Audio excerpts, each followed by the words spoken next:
কেমন আছেন আমার বন্ধুরা? সবাই ভালো আছেন তো? সবাই ভালো থাকুন বন্ধুরা, সে কামনা করে বন্ধুরা আজকে ওই যে রান্নাঘরে চলে এলাম আর কি। রান্নাটা অনেক আগে হয়ে গেছে বন্ধুরা। মনে করলাম যে বন্ধুদের সাথে দেখা করে আসি।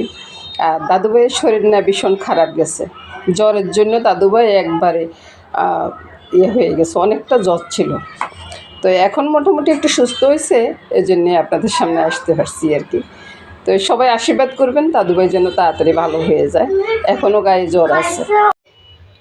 পোলাও মাংস তো বন্ধুরা অনেকে খেয়েছে, আজকে ডিম পোলাও করি না হয়। তো ডিম পোলাওতে কী কী লাগবে সেটা দেখাচ্ছি। ডিম তো দেখতেছেন, ডিমের ভিতরে হলুদ আর নুনটা দেওয়া আছে আর কি, এর বেশি আর কিছু নেই। পেঁয়াজ কাটা আছে, কাঁচা লঙ্কা আছে, সাথে আছে নুন হলুদ, এই দিয়ে হয়ে যাবে বন্ধুরা, আর বেশি কিছুর দরকার পড়বে না। তো নমস্কার বন্ধুরা, রান্নাটা আরম্ভ করি। আর এদিকে আছে পলোর চাল, আপনারা দেখতেছেন কিনা জানি না। পলোর চাল আছে, নুন আছে, নুন দিনে গুল বলতেছে বন্ধুরা, ওই যে দাদুভাইয়ের দুষ্টামি করতেছে আর কি। তারপরে আদা আছে, সাথে এলাচি আছে, দারচিনি আছে, তেজপাতা আছে। নুন হলুদটা এটার সাথে, নুন হলুদ দিব না, নুন আর চিনিটা দিয়ে দিব আর কি। তারপরে রান্নাটা শুরু করব। এখন প্রথমে ডিমটা রান্না করে নিই। প্রথমে কড়াইতে তেলটা দিয়ে দিলাম, তেল দেওয়ার পরে বন্ধুরা ডিমটা দিয়ে দিব আর কি। মাখানোটা কড়াইতে হয়ে যাবে, আমার আর বাকি কিছু করা লাগবে না বন্ধুরা। একটু লাড়াচাড়া দিচ্ছি, লাড়াচাড়াতে মাখানোটা হয়ে যাবে। একটু মাখানো হয়ে যাওয়ার পরে বন্ধুরা ওই যে পেঁয়াজ, কাঁচা লঙ্কা, নুন সবে দিয়ে দিলাম। এবার একটু মেখে নিয়ে কড়াইতে মাখতে মাখতে ভাজা হয়ে যাবে। আসলে মূলত এটা ঝোল দিব না, এমনিতে ভাজি করবো আর কি। ডিমগুলোকে উঠিয়ে পেঁয়াজটাকে আর একটু ভাজা ভাজা করতেছি। পেঁয়াজগুলো ভাজা ভাজা হয়ে গেছে, এবার আবার ডিমটা ছেড়ে দিচ্ছি।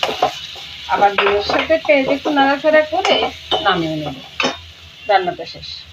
পোলাওর সাথে কিন্তু এই ডিমটা অনেক টেস্ট লাগে বন্ধুরা, আপনারা একদিন করে খেয়ে দেখবেন বন্ধুরা, ভালোই লাগবে। পোলাও রান্নাতে ওই যে একটু তেলের জল করছি, তো ওই জন্য একটু করতে চাচ্ছি, দিলাম গাজরটা ছেড়ে। তারপরে বন্ধুরা এই যে চালটা ছেড়ে দিচ্ছি। মামনি দেখো তো বাবা, অফ হয়ে গেছে না? ঠিক আছে। এই তো বন্ধুরা মামনির সাথে কথা বলছি আর কি বন্ধুরা। নুন চিনিটাও ছেড়ে দিলাম, মামনি কাঁচামরিচটা দিয়ে দাও। আর মামনি কিন্তু আমাকে সব কিছু রেডি করে দেয় বন্ধুরা, আপনারা মনে করেন না যে মামনি আমার কাছে থাকে না, মামনি সব কিছু রেডি করে দেয়। এবার নেড়ে ছেড়ে সব কিছু একসাথে মিশিয়ে দেবো।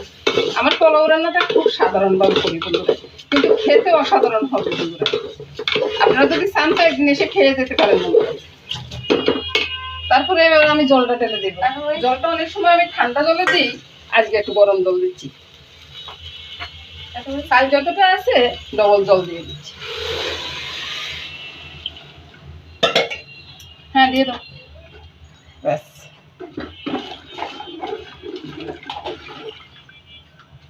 এই যে নাড়াটা দিলাম না, আর তেমন একটা নাড়ার প্রয়োজন পড়বে না। এই তো বন্ধুরা বলক চলে আসছে। আমি কিন্তু পোলাওতে অনেকটা তেল কম দিয়ে রান্না করি, আর ঘি তো দিয়ে না, ঘি একবারে দিন। আর পূজার রান্না হলে তখন একটু ঘি ছড়িয়ে দিই আর কি, আর পূজার রান্না ছাড়া এমনিতে আমি ঘি ব্যবহার করি না বন্ধুরা। এই তো বন্ধুরা বলক চলে আসছে, তো দেখুন না কত সুন্দর কালার দেখা যাচ্ছে। এবার আমি চুলার ফিটটা একবারে কমিয়ে দিব, দিয়ে ঢাকাটা দিয়ে রাখবো। নাড়াচাড়া কিন্তু দিব না, আমি এভাবে পোলাওটা রান্না করি, একবার ঝরঝরে হয়। এবার ঢাকাটা সরিয়ে দেখাচ্ছি বন্ধুরা, জলের ঘুটকি আর নাই। এবার আমি চুলাটা বন্ধ করে দিব, ঢাকাটা দিয়ে চুলাটা বন্ধ করে দিচ্ছি। 10 মিনিট দমে থাকার পরে বন্ধুরা দেখাচ্ছি যে পোলাওটা কেমন হয়েছে বন্ধুরা। একবারে ঝরঝর একটা পোলাও হয়েছে বন্ধুরা, দেখলেন তো কেমন ঝরঝর হয়েছে।